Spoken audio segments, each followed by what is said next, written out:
Om Namo Bhagavate Vasudevaya. Narayanam Namaskritya Naram Cha Narottamam Devim Saraswatim Vyasam Tato Jayamudiriye Nashtaprayeshu Bhadreshu Nityam Bhagavate Sevaya Bhagavati Uttam Shloke Ter Bhavati Naistiki. So continuing with the discussion on Srimad Bhagavatam, Canto 10, Chapter 69, Narada Muni visits Lord Krishna's palaces in Dwarka. Text number 41 onwards. So yesterday we studied how Narada Muni visited different palaces of Krishna in Dwarka and he saw Krishna performing different pastimes or activities in every palace. And every palace had a different time zone because all the activities that Krishna was doing belonged to different times of the day. Most amazing scene. Shri Shukavacha itiyacharantam saddharman pavanan grihimetina tameva sarva geheshu santam ekam dadarshaka. Shukdev Goswami said, thus in every palace, Narad saw the Lord in his same personal form, executing the transcendental principles of religion that purify those engaged in household affairs. In this verse, Shukdev Goswami repeats what the Lord himself has explained. As Srila Prabhupada writes in Krishna book, the Supreme Personality of Godhead was engaged in his so-called household affairs in order to teach people how one can sanctify one's household life, although he may be attached to the imprisonment of material existence. Actually, one is obliged to continue the term of material existence because of household life. But the Lord, being very kind upon householders, demonstrated the path of sanctifying ordinary household life. Because Krishna is the center of all activities, the life of a Krishna-conscious householder is transcendental to Vedic injunctions and is automatically sanctified. So Krishna is the center of all activities. So if we, as householders, we just have to get into chanting of Hare Krishna Mahamantra, Sankirtan Yajna, have the deities at home, offer him bhoga, eat the prasadam, read Bhagavatam, Bhagavad Gita, that's it. Then the life is not just sinless, it is very, very purifying and very blissfully satisfying. As stated in text 2 of this chapter, all the Lord's activities in the many palaces were performed by the Lord's single spiritual form, Ekena Vapusha, which manifested in many palaces at once. This vision was revealed to Narada because of his desire to see it and the Lord's desire to show it to him. Srila Vishwanath Chakravarti Thakur points out that the other residents of Dwarka could see Krishna only in that particular part of the city they themselves occupied and not anywhere else, even if they would go sometimes to another precinct on some business. Thus the Lord gave a special view of his pastimes to his beloved devotee Narada Muni. Krishnasya ananta viryasya yoga maya mahodayam mohur drishtva rishirabhut vismito jatpotkaha. Having repeatedly seen the vast mystic display of Lord Krishna, whose power is unlimited, the sage was amazed and filled with wonder. Iti artha kama dharmeshu krishnena shraddhitatmana samyak savajita pritas tameva nusmaranyayo. Lord Krishna greatly honored Narada, faithfully presenting him with gifts related to economic prosperity, sense gratification, and religious duties. Thus fully satisfied, the sage departed, constantly remembering the Lord.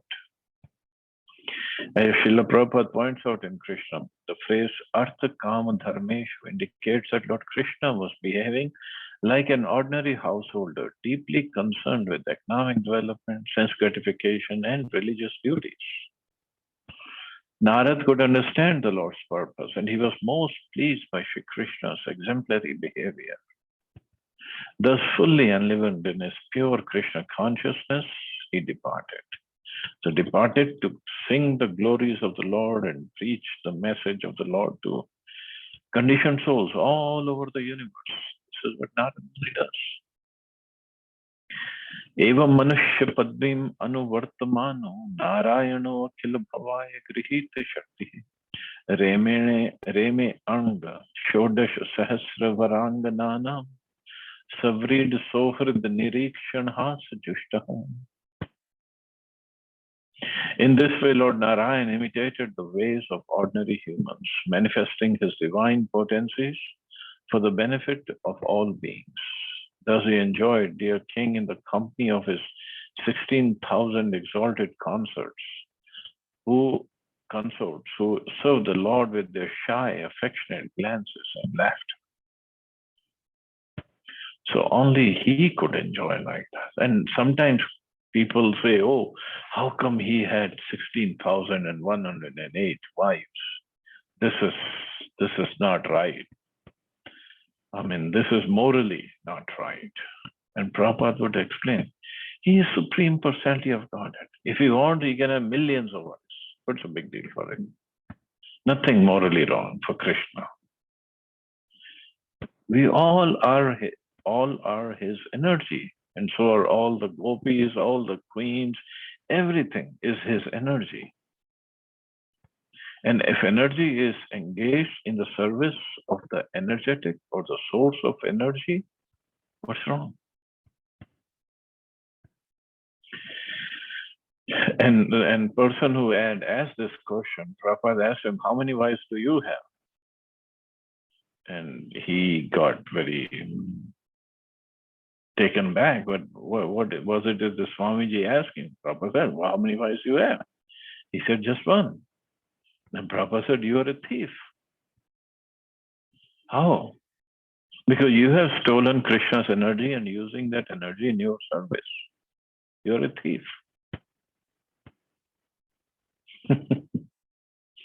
So we have to understand the philosophy properly. We cannot judge Krishna by our standards. We have to understand Krishna's position, Krishna's energies, Krishna's the whole thing, how everything is connected to Krishna. And then we'll not make this mistake of judging Krishna. Yani hi vishwa vilayod bhava vritti hetu karmani ananya vishayani harishaka yastvang gayati shanoti anumodate va bhaktir bhaved bhagvati hi apavarga marge. Lord Hari is the ultimate cause of universal creation, maintenance, and destruction.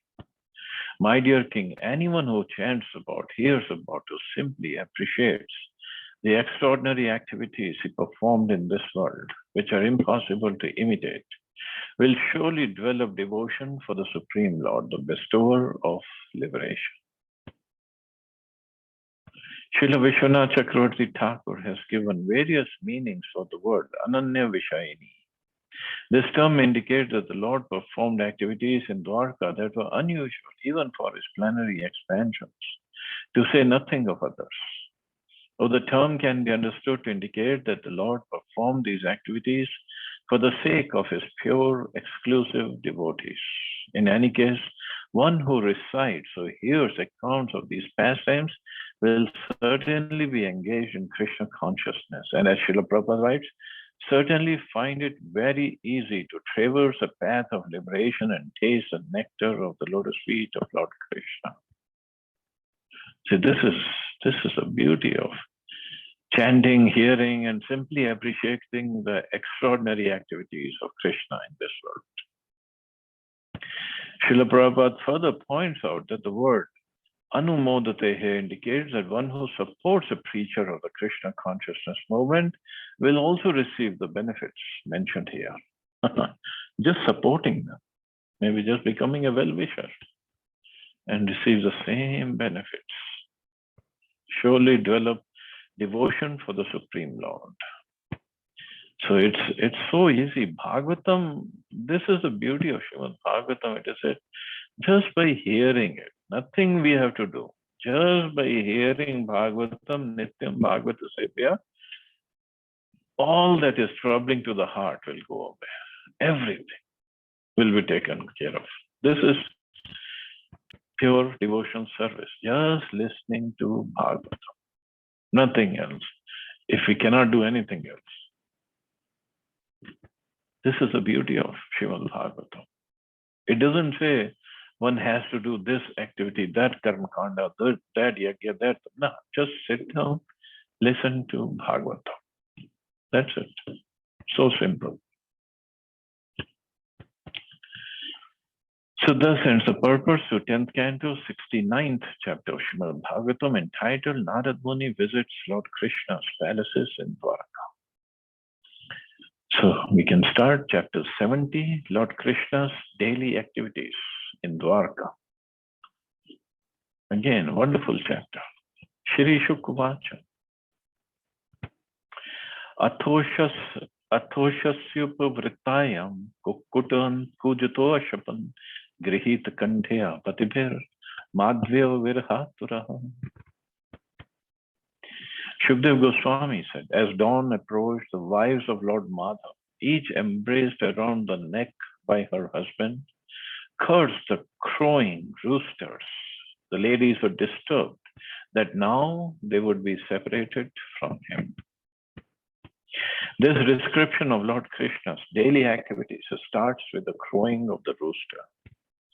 Lord Krishna's wives knew that the Lord would dutifully get up and perform his prescribed morning rituals, and thus they were agitated at their coming separation from him and cursed the roosters. Vayansayorvan Krishnam bodhyanti vandina gayatsvalishva nidrani mandaravan vayubhi. The bees buzzing caused by the fragrant breeze from the Parijat garden roused the birds from sleep. And when the birds began to sing loudly, they woke Lord Krishna like court poets reciting his glories. Muhurtam tam tu vedarbhi namrishyadati shobhanam pariramban vishleshata priya bhavantaram gata. Lying in a beloved's arms, Queen Vedarbhi, or Rukminiji, did not like this most auspicious hour, for it meant she would lose his embrace. Srila Sridhar Swami explains that the reaction of Queen Vedarbhi, Rukmini Devi, shows the attitude of all the queens. Brahme muhurat uthaya vayur upsprishya madhva Dadhyo prasanna karana atmanam tamasah param. Ekam swayam jyotir ananyam avyayam swasansaya nitya niristak kalmasham brahmakhyam asyod bhavanash etubhi swashakti bhir lakshit bhav nirvritam. Lord Madhav would rise during the Brahmurat period and touch water. Means he would do the achman. With a clear mind, he would then meditate upon himself, the single, self-luminous, unequaled and infallible supreme truth known as Brahman, who by his very nature ever dispels all contamination, and who through his personal energies, which cause the creation and destruction of this universe, manifests his own pure and blissful existence. Srila Vishwanath Chakravarti Thakur points out that the word bhav in this verse indicates the created beings. Thus, a compound word, lakshita bhava nirvrittam, means that Lord Krishna gives pleasure to the created beings through his various energies. Of course, the soul is never created, but a material conditioned existence is created by the interaction of the Lord's energies. One who is favored by the Lord's internal potency can understand the nature of the absolute truth. This understanding is called Krishna consciousness. So, He meditates upon himself, means he is meditating on the Supreme Lord, although he himself is the Supreme Lord. But many times people say, oh, Krishna meditated on himself, so we can meditate on ourselves. No, we have to meditate on the Lord. That's why Shukdev Goswami makes sure, he says, the single, self-luminous, unequaled and infallible Supreme Truth. So that's what he meditated on. Athapaluto ambhasimle yatha vidhi kriya kalapam paridhaya vasasi chakara sandhyopagamadi sattamo hutanalo brahma jajapa bhagyataha. That most saintly of personalities would then bathe in sanctified water, dress himself in lower and upper garments, and perform the entire sequence of prescribed rituals, beginning with worship at dawn. After offering oblations into the sacred fire, Lord Krishna would silently chant the Gayatri Mantra.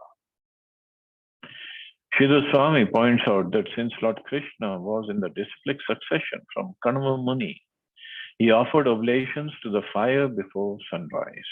Then he chanted the Gayatri Mantra.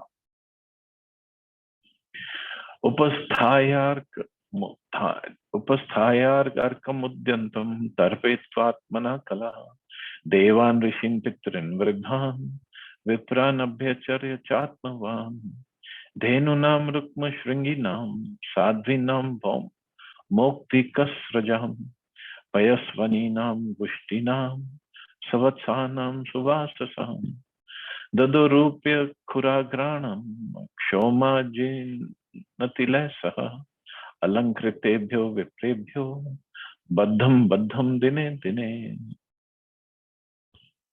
Badvam dine. Okay. Each day the Lord worshipped the rising sun and propitiated the demigods, sages and forefathers, who were all his expansions. The self-possessed Lord would then carefully worship his elders and the Brahmins. To those well-attired Brahmins, he would offer herds of tame and peaceful cows with gold-plated horns and pearl necklaces. These cows were also dressed in fine cloth, and the fronts of their hooves were plated with silver. Providers of abundant milk, they had each given birth only once and were accompanied by their calves. Daily the Lord gave many groups of 13,084 cows to the learned Brahmins, together with linen, deer skins, and sesame seeds. So Badvam.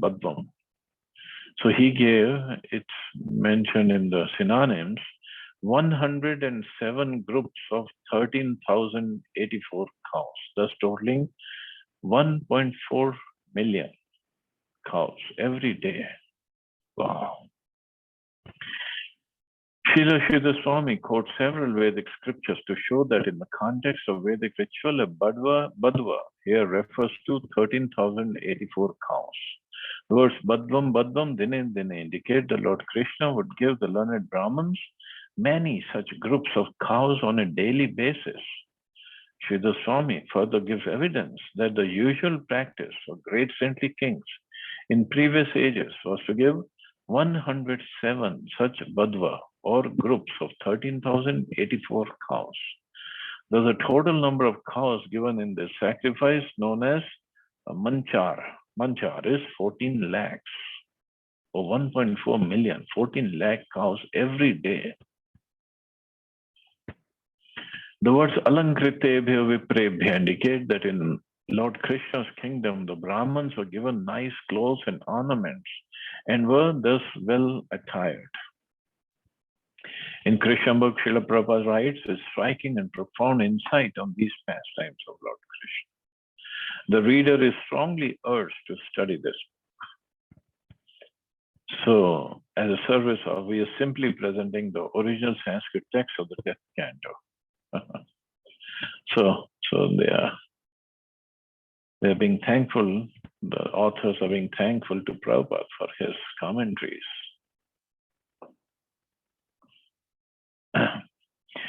Go Vipra Devata Vridha Gurun Bhutani Sarvasha Namaskrityatma Sambhutir Mangalani Samasprishat.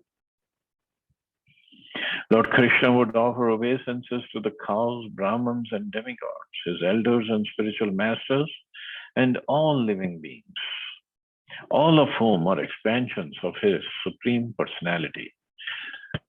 Then he would touch auspicious things. Oops.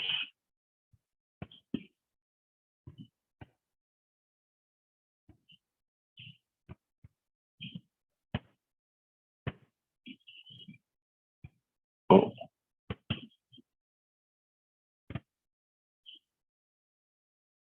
okay. Atmanam bhushyamasa narlok vibhushanam vaso bhirgushana swiyar divisrag anulepane. He would decorate his body, the very ornament of human society, with his own special clothes and jewelry, and with divine flower garlands and ointments. Srila Sridhar Swami points out that the Lord's own garments and ointments include the Lord's well-known yellow garments, the Kaustubh gem, and so on. Avekshajyam tadadarsham govrishadvij devata kamansha sarovarananam Poranda Puracharinam Pradapya Prakriti Kame Pratoshya Pratinandata. He would then look at ghee, a mirror, the cows and bulls, the Brahmins and the demigods, and see to it that the members of all the social classes living in the palace and throughout the city were satisfied with gifts. After this, he would greet his ministers, gratifying them by fulfilling all their desires. Samvidyam agrato viprans raktambula la nulepana suhrida prakriti radaran upayungta tata swayam. After first distributing flower garlands, pan, and sandalwood paste to the Brahmins, he would give these gifts to his friends, ministers, and wives, and finally he would partake of them himself. So he would take the prashadam of the Brahmins. Tavatu sutu paniya syandanam paramadrutam sugrivadhyar hayar yuktam pranamyavastito kritaha. By then the Lord's driver would have brought his supremely wonderful chariot, yoked with Sugriv and his other horses. His charioteer would bow down to the Lord and then stand before him. So his charioteer is Dwarka. Grihitva panina pani saratestam atharutaha satyaki uddhav samyuktaha purvadram iv bhaskaraha. Holding on to his charioteer's hands, Lord Krishna would mount the chariot together with Satyaki and Uddhav, just like the sun rising over the easternmost mountain. The Acharyas point out that the Lord's chariot driver would stand with joined palms and that the Lord, holding onto his joined hands with his right hand, would mount the chariot. So much detail is given here. Ikshitavantah purastrinam savrid prema vikshita krichrad visrishto nirgaj jata haso haran manaha. The palace women would look upon Lord Krishna with shy, loving glances, and thus he would get free from them only with difficulty. He would then set off, his smiling face captivating their minds. Srila Vishwanath Chakravarti Thakur describes this scene as follows. The shy, loving glances of the palace women, hinting at their agitation, implied, how can we tolerate this torment of being separated from you? The idea here is that because the Lord was captured by their affection, he smiled, indicating, my dear restless ladies, you are so overwhelmed by this little bit of separation. I'm coming back later today to enjoy with you. And then, with a smile captivating the minds, he got away with difficulty, freeing himself from the bondage of the loving glances. Sudharmakhyam sabham sarver brishnibhi parivaritaha praveshadyanni vishtanam na santyang shadurmayaha. The Lord, attended by all the Vrishnis, would enter the Sudharma assembly hall, which protects those who enter it from the 6 waves of material life. Dear King. Prabhupada writes, it may be remembered that the Sudharma assembly house was taken away from the heavenly planet and was re-established in the city of Dwarka. The specific significance of the assembly house was that anyone who entered it would be free from the 6 kinds of material pangs, namely hunger, thirst, lamentation, illusion, old age, and death. These are the waves of material existence, and as long as one remained in the assembly house of Sudharma, he would not be affected by these 6 material waves. In this regard, Srila Swami and Srila Vishwanath Chakravarti Thakur explain that.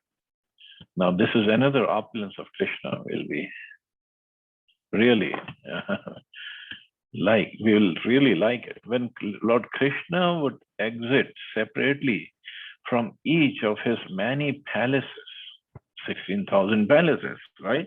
So Krishna would come out separately from every palace. Then each individual form would be visible to the persons present on those particular palace grounds and to the neighboring residents, but not to the others. And then at the gateway path of the Sudharma assembly hall, all the forms of the Lord would merge into a single form, and thus he would enter the hall. And nobody could see this. Nobody could see what's going on. This is beauty. That is why people say, oh, this is mythology. It's not mythology. Shukdev Goswami had better things to write than mythology. And Srila Prabhupada, Srila Swami, Vishwanath Chakravarti Thakur, all these self-realized sages, they had better things to do than write some fiction stories. So this is the opulence of Krishna. These are the beautiful pastimes. And that's why he says, Janma Karma Chame Divyam. All my pastimes are divya, transcendent. All we have to do is hear them, understand them in truth, and then we are eligible to come back to God. That's it. Simple as that. And those who call it mythology, they have no faith in it. Let them take birth here again and again. Who cares? Of course, we care, and that's why we preach. But this is the beauty of Krishna consciousness, and let us just enjoy it. Okay, so I guess we can stop here. See anybody has any questions or comments?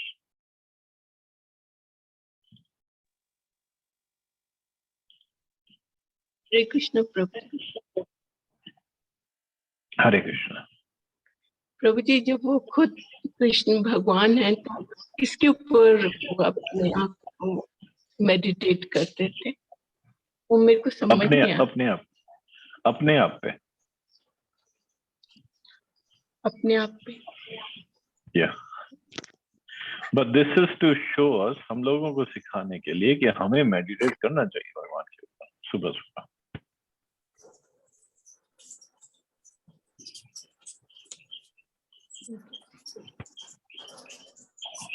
ठीक है?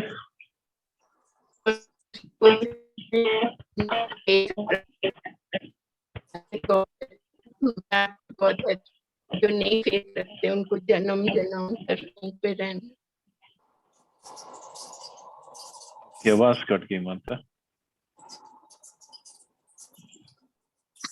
मैं पूछ रही हूँ कि जो हम लोग करते हैं, हम इस्कॉन में आ गए हैं, हम अपना जो भी करते हैं भगवान को मानते हैं, उनको ऊपर फेथ रखते हैं, तो हमारा गॉड हेड में जाना जरूरी है? मतलब हम जा सकते हैं?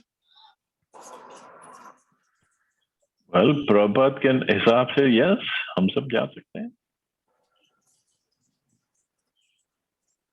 तो इसके लिए कुछ खास ऐसे कुछ करने के लिए कि इसी जन्म, ये जन्म हमारा आखिरी जन्म हो, ऐसा कुछ एश्योरेंस श्रील प्रभुपाद की है कि आप करते रहिए ये 16 माला और 4 नियम और बस अपना बाकी रीडिंग्स, सेवा। And Prabhupada said, I'll take you back.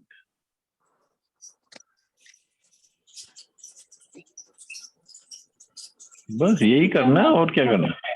Teacher माता जी, such a pure soul, why you worrying about it? हम जैसों को सोचना चाहिए। बिल्कुल नहीं वो आप तो मेरे को ऐसी बना रहे हो। नहीं माता जी, सच अ पक्का डिवोटी। पक्की डिवोटी नहीं हूँ। हाँ और क्या, हम तो नहीं। 16 माला एक भी नहीं होती हमसे। 16 माला करने से कुछ नहीं, कभी कभी दिमाग खराब हो जाता है ना इस माया में रह के, तो मैं डर जाती हूँ। मुझे वहां जाने का कुछ नहीं है, मेरे को यहीं पे जन्म मिले और ऐसे ही मैं उनको मेडिटेट करूं और वृंदावन जाऊं, मेरे को ऐसी 16 मालाएं करूं। मेरे को ये शौक नहीं है मैं वापस उनके धाम जाऊं, ऐसे नहीं, जहां भी रखे वो जहन्नम में भी रखे मगर मैं उनको याद करती रहूं, ये मेरे हैं। मेरे को कोई वो नहीं है, मैं भगवान से कभी ये नहीं मांगती हूँ कि मुझे वापस ले जाओ आखिरी जन्म। मैं कहती हूँ मैं जन्मांतरों में यही रहूं और आपकी सेवा करती रहूं किसी न किसी रूप में। माता अभी बहुत सेवाएं करनी है, अभी बहुत लोगों का उद्धार करना है आपने। चलिए मुझे नहीं पता, मैं तो मेरी बुद्धि या। इतनी है, बस मैं क्या बोलूं। आप आशीर्वाद ओके, दीजिए। प्रभुपाद जी का आशीर्वाद लो माता। वो तो मेरे, That's all we need. आप भी तो बैठे ना गद्दी पे, आप रोज 8 मैं बजे तो खुद आते हैं। आशीर्वाद लेने के लिए बैठा हूँ। आशीर्वाद दीजिए, जो भागवतम पढ़ाते हैं ना उनका आशीर्वाद सबसे ज्यादा जरूरी है, चाहे वो छोटे भी हैं, आप उम्र में छोटे हैं, मेरे को उसको नहीं पता, मगर फिर भी मेरे को आपका आशीर्वाद चाहिए। हम सबको प्रभुपाद का चाहिए, प्रभुपाद की कृपा से ही सब कुछ होता है। ठीक है, ठीक है प्रभु। Okay, thank you माता, you all have a safe and wonderful day. Hare Krishna, जय श्री Very प्रभुपाद। good. हरे कृष्ण प्रभु जी।